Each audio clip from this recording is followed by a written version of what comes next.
नमस्कार स्टूडेंट्स। मैं डॉक्टर देवेंद्र शर्मा, सहायक आचार्य समाजशास्त्र, राजकीय महिला महाविद्यालय सादुलशहर से आज आपका फिर से एक बार हमारे इस वीडियो में स्वागत है। और हम इस वीडियो के माध्यम से पढ़ेंगे लोक विधि मानविकी उपागम जो है उसके विभिन्न जो उपागम हैं मानविकी अभिमुखन के, उनके बारे में। हमने पिछले वीडियो में जो मानविकी अभिमुखन से संबंधित 4 उपागम थे उसमें प्रघटना शास्त्र और लोक विधि उपागम के ऊपर बात की थी। आज हम इसके जो अन्य 2 उपागम हैं, प्रतीकात्मक अंत्यक्रिया और आमूल परिवर्तनवादी उपागम, उसके ऊपर हम लोग बात करेंगे। लेकिन आप ना भूलें कि हमारे वीडियो को लाइक और शेयर ज़रूर करना है और चैनल को सब्सक्राइब ज़रूर करना है अपने बेल आइकन दबाकर। तो आइए हम पढ़ते हैं आज इस वीडियो के अंदर जो विभिन्न 2 उपागम हैं उनके संबंध में चर्चा करते हैं। मानविकी अभिमुखन के 4 उपागम, जैसा कि हमने बताया था, लोक विधि उपागम और प्रघटना शास्त्र हम पिछले वीडियो में पढ़ चुके थे और आज इसमें पढ़ेंगे आमूल चूल परिवर्तनवादी उपागम और दूसरा प्रतीकात्मक अंत्यक्रिया। आमूल चूल परिवर्तनवादी उपागम क्या है और प्रतीकात्मक अंत्यक्रिया क्या है, इसे इस वीडियो के माध्यम से हम समझने का प्रयास करेंगे। आमूल चूल परिवर्तनवादी उपागम, जिसके मुख्य प्रणेता लिंड व सी राइट मिल्स बताए जाते हैं। इस उपागम में व्यवस्था का विरोध और परिवर्तनवादी अध्ययन पर जोर दिया गया है। 1967 में ये कहा गया कि अमेरिकन सोशियोलॉजिकल एसोसिएशन की वार्षिक बैठक में आमूल परिवर्तनवादी विचारधारा उत्पन्न हुई थी। लिंड ने सी राइट मिल्स के विचारों का समर्थन किया था और ये कहा था कि उपेक्षित, दलित, शोषित वर्ग को वैज्ञानिक अभिमुखन के अंतर्गत शामिल नहीं किया गया है। अतः इन वर्गों के अध्ययन और इनकी समस्या के प्रति शीघ्र निराकरण करके ज्ञान का सही उपयोग किया जा सकता है। इस उपागम में विद्यार्थी, निग्रो और बुद्धिजीवी बहुत प्रभावित हुए थे और आमूल परिवर्तनवादी उपागम के फलस्वरूप मानविकी अभिमुखन में एक नई प्रकार की विचारधारा है वो उत्पन्न होती है, जिसमें ये कहा गया है कि जो संपूर्ण व्यवस्था है, जो पहले से स्थापित सामाजिक यथार्थ है, उसको पूर्ण रूप से छोड़ करके संपूर्ण जो व्यवस्था है उसमें ये कहा गया है कि ये नहीं कि व्यवस्था के एक पक्ष में सुधार करना, बल्कि उस व्यवस्था को पूरी की पूरी तरह से निरस्त करके उसके स्थान पर नवीन व्यवस्था को स्थापित करते हुए उसमें अध्ययन करने के लिए बात की गई। पहले से जो पूर्व प्रचलित सामाजिक यथार्थ हैं, चाहे महिलाओं के संबंध में हो, चाहे निग्रों के संबंध में हो, चाहे विद्यार्थियों के संबंध में हो, चाहे अन्य किसी व्यक्ति के संबंध में हो जो कि उपेक्षित, दलित या शोषित वर्ग से जुड़े हुए हैं, उनके संबंध में जितनी भी व्यवस्था से जुड़े हुए जो विचारधाराएं हैं उनको पूर्णतः निरस्त किया जा करके उनके स्थान पर नए प्रकार के प्रतिमानों को स्थापित कर देना, यानी उनके जो बिल्कुल विरुद्ध नए प्रकार की जो व्यवस्था है उसको स्थापित कर देना। संपूर्ण व्यवस्था के अंदर आमूल चूल परिवर्तन। आमूल चूल परिवर्तन का मतलब क्या होता है कि व्यवस्था के अंदर किसी एक पक्ष में सुधार नहीं, बल्कि संपूर्ण व्यवस्था को ध्वस्त करते हुए उसके स्थान पर नवीन व्यवस्था को स्थापित करते हुए उस आधार पर अध्ययन किया जाना चाहिए, जिससे कि सामाजिक यथार्थ का पुनर्निर्माण है वो हो सके।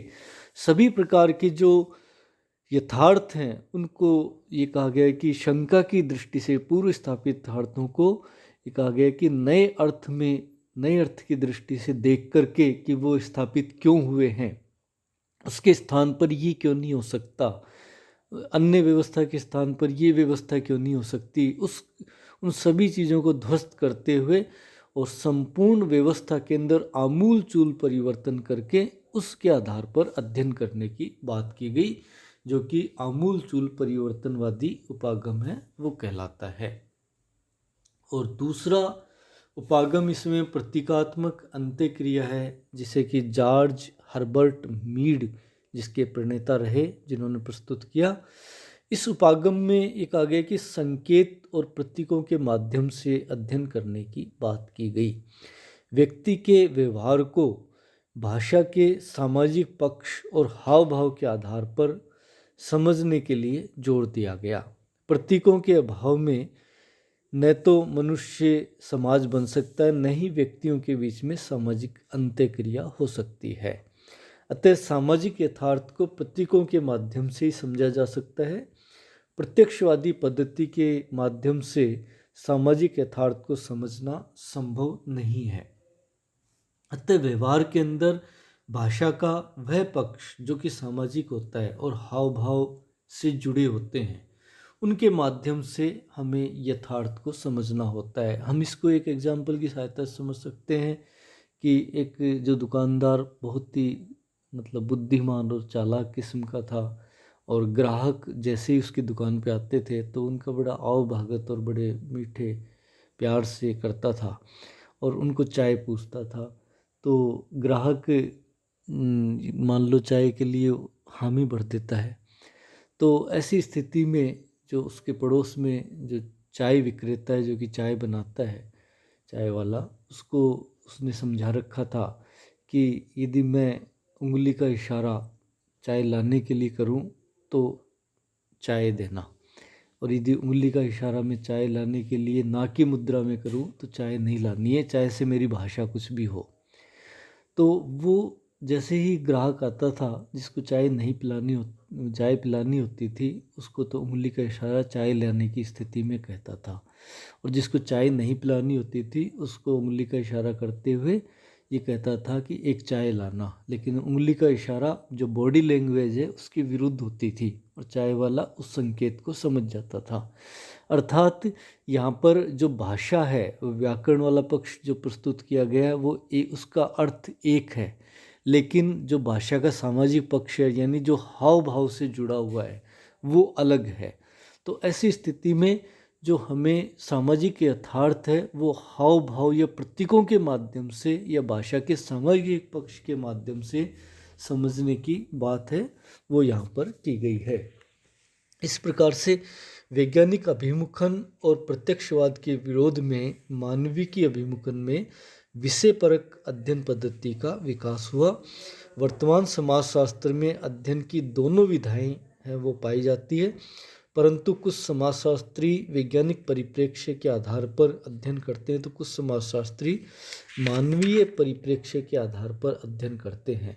वर्तमान में सामाजिक व्यवहार के अध्ययन में प्रत्यक्षवाद, औपचारिकता और परिमाणात्मक पक्ष की सहायता ली जा रही है। औद्योगिकरण, प्रौद्योगिकी और कंप्यूटर प्रौद्योगिकी का विकास होने के कारण गणितीय समाजशास्त्र, पैराडाइम, सिद्धांत निर्माण आदि के आधार पर प्रत्यक्षवादी समाजशास्त्र अस्तित्व में आया है।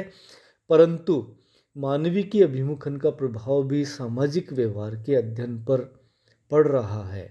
कॉलेजों, विश्वविद्यालयों में इसका शिक्षण जारी है। राष्ट्रीय, क्षेत्रीय स्तर पर स्त्रियों, निग्रों, दलितों, उपेक्षितों पर विचार विमर्श होता रहता है। अतः मानविकी अभिमुखन प्रत्यक्षवादी पद्धति की प्रतिक्रिया और मार्क्सवाद के कारण निरंतर अस्तित्व में रहता है।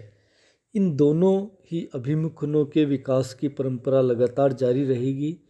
भविष्य में इन दोनों में से किसी एक के समाप्त होने की संभावना नहीं है, क्योंकि आज समाजशास्त्री प्रत्यक्षवादी और मानविकी परिप्रेक्ष्य के आधार पर अपने अपने अनुसंधान कार्यों में संलग्न है, और इस प्रकार से इन दोनों का विकास लगातार जारी है। और इसी के साथ हमारा यह अभिमुखन संबंधी टॉपिक पूरा होता है। धन्यवाद।